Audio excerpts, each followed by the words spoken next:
अल्लाह नूर उपजया, कुदरत दे सब बंदे, एक नूर ते सब जग उपजे, कौन भले कौन। यानी एक आत्मा से हम सब पैदा हुए, एक आत्मा हम सब के अंदर वास करती है, फिर भी हम धर्म के नाम पर, जाति के नाम पर, संप्रदाय के नाम पर, उपजाति के नाम पर, देशों के नाम पर, प्रांतों के नाम पर और अब प्रांत में भी उप प्रांतों के नाम पर आपस में भेद करने लगे। कबीरदास जी ने लिखा, हिंदू पूजे देवरा, मुसलमान मसीह, योगी पूजे परम पद, ना देवरा न मसीह। यानी हिंदू मंदिर में पूजा करता है, मुसलमान मस्जिद में पूजा करता है, परंतु जो लोग इनसे ऊपर उठ गए वो केवल और केवल प्रभु का स्मरण करते हैं, प्रभु की पूजा करते हैं, उनके लिए मंदिर और मस्जिद का भेद नहीं। कहते हैं फरीद सारी उम्र मस्जिद में जाते रहे और जब अंत समय आया उससे कुछ समय पहले उन्होंने मस्जिद में जाना बंद कर दिया और मस्जिद के बाहर बैठने लगे। लोग उन पर हंसने लगे कि क्यों अपने अंत समय में अपने आप को भ्रष्ट कर रहे हो, अपने आप को नष्ट कर रहे हो। जब सारी उम्र मस्जिद में जाते रहे तो अब अंत समय में आकर मस्जिद में क्यों नहीं जाते। तो फरीद हंसने लगे और फरीद ने कहा कि जिस दिन से ये पता लगा कि अंदर बैठा खुदा और बाहर एक ही है, उस दिन से कोई भेद ही नहीं रहा कि मस्जिद में जाऊं या ना जाऊं, सब जगह एक ही एक दिखाई देता है, सब जगह वह ही वह दिखाई देता है। और जब सब जगह वही है तो भेद किस चीज का।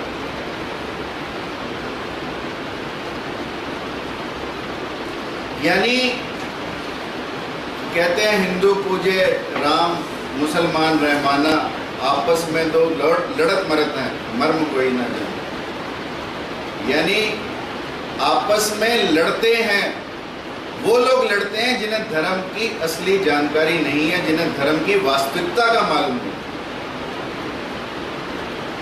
वो लोग हमारे धर्म के ठेकेदार हैं जिनका धर्म से कोई संबंध नहीं है। जब हम पैदा होते हैं तो कोई हम तय थोड़ी करते हैं कि हम किसके घर में पैदा हो। तय तो ऊपर वाला करता है कि हम किसके घर में पैदा हो। परंतु हमने पैदा होते ही किसी को राम नाम दे दिया, किसी को रहीम नाम दे दिया। कितने लोग they are Hindus by choice, कितने लोग they are Muslims by choice, कितने लोग they are Christians by choice. We are not allowed to choose.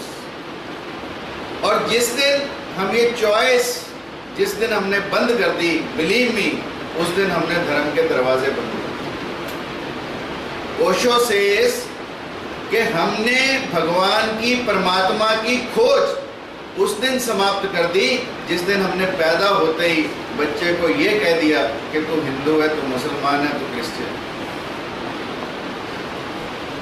क्योंकि he says let the child wander around without any religion,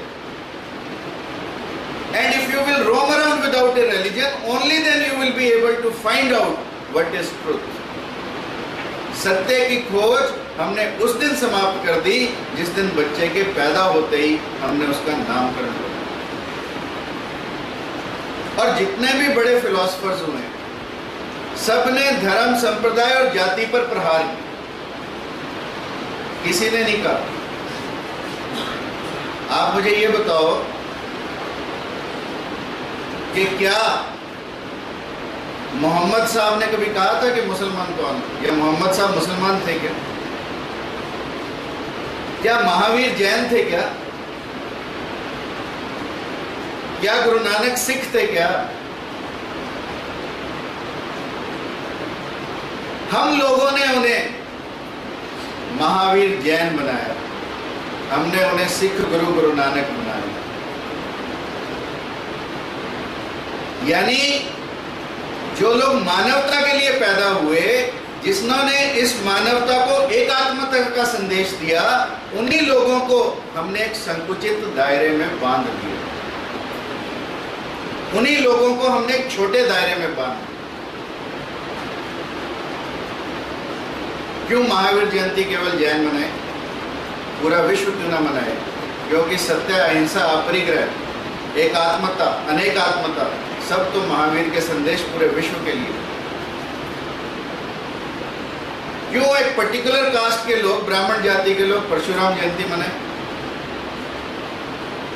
Parshuram का संदेश तो पूरी मानवता के लिए।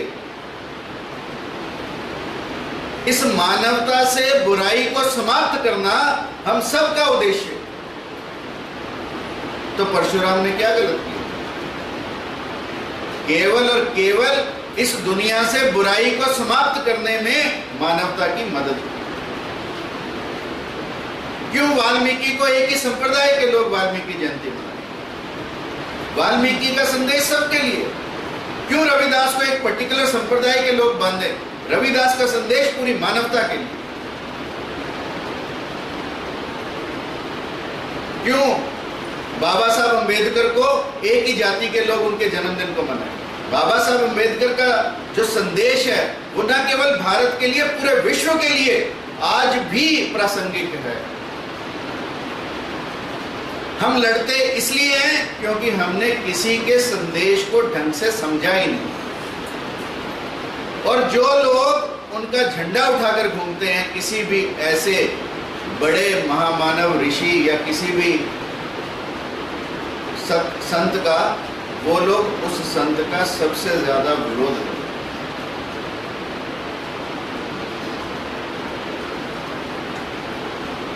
कृष्ण सबके लिए। कृष्ण का संदेश, गीता का संदेश कोई धार्मिक संदेश ही नहीं। गीता का संदेश पूरी मानवता का संदेश। जिस देश में एक चंडाल आदि शंकराचार्य को एक आत्मता का उपदेश दे सकता है, उस देश की जड़ें बहुत गहरी हो सकती हैं। जिस देश में प्राणियों में, आदमियों में और जानवरों में संतों ने कोई फर्क ही ना समझा हो। सेंट जेवियर, जिनका अब वैलेंटाइन डेज को लोगों ने बदनाम बहुत किया, परंतु यदि सेंट जेवियर के बारे में आप जानो तो सेंट जेवियर ने कोई जोड़े मिलाने का संदेश नहीं दिया। सेंट जेवियर ने मानवता में प्रेम का संदेश दिया। और कहते हैं कि सेंट जेवियर के कंधे पर पशु पक्षी बैठकर मानवों की भाषा बोलते हैं। यह उनके प्रेम का प्रभाव था। एकनाथ गंगा का जल लेकर चले, रास्ते में गधा प्यासा दिखाई दिया, शिवलिंग पर चढ़ाने की बजाय गधे पर चढ़ा दिया। लोगों ने कहा तुम धर्म भ्रष्ट हो, तुम पंथ भ्रष्ट हो। एकनाथ ने प्रभु की ओर देखा, उस गधे के स्थान पर शिवलिंग उद्भासित हुई। यह है प्रेम की परिभाषा, यह है मानवता की परिभाषा, यह है एकात्मता की परिभाषा। हम अपने आप को धर्म के नाम पर, संप्रदाय के नाम पर ना बांटकर एक दूसरे के अंदर जो मुझ में है वो तुझ में है, इंसान का इंसान से हो भाईचारा, यही पैगाम हमारा। ये पैगाम ये देश बरसों बरस देता है। इस देश ने किसी भी देश पर कभी अटैक नहीं किया, कभी आक्रमण नहीं किया। आक्रमणों को झेला और कभी प्रतिशोध की भावना से भी किसी भी मुल्क पर हमने अटैक नहीं किया। हमारे यहाँ जितने भी धर्म के लोग आए, हमने सबको अपने यहाँ स्थान दिया, अपने यहाँ शरण दी। चाहे वो यहूदी आए, चाहे वो पारसी आए, चाहे वो क्रिश्चियंस आए, चाहे वो मुसलमान भी आए, सबको हमने यहाँ अपने यहाँ स्थान दिया।